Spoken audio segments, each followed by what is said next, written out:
Doctor. నేను 6వ తరగతి చదువుతున్నాను. నా బడి పేరు JPPHS మరిపాడు హై స్కూల్. గ్రామంలో ఎక్కువ మంది అనారోగ్యం పాలవ్వడం నేను గుర్తించాను.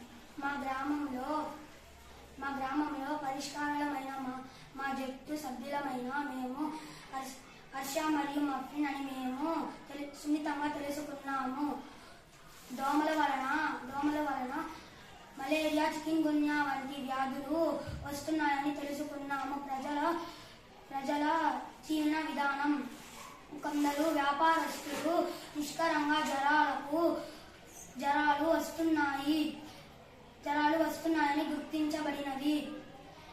కొబ్బరి బొండాలు, టెంకాయలు స్ట్రా ద్వారా త్రాగి తదుపరి వాటిలను చేతిగుండా చెత్తలో వేసి కొద్ది రోజులకు వాటి లోపల దోమలకు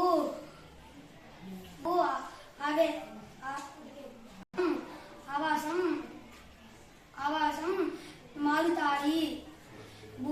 కొబ్బరి బొండాలు భూమిలో కలిసిపోవడానికి చాలా ఎక్కువ రోజులు సమయం పడుతుందని గుర్తించబడినది.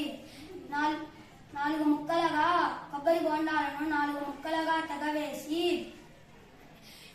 వాటిని ఇసిరి పారేస్తే వాటి లోపలికి దోమలు ఆవాసం మారకుండా ఉంటాయి. భూమిలోకి చాలా తక్కువ సేపే కలిసిపోతాయి అని మేము గుర్తించాము.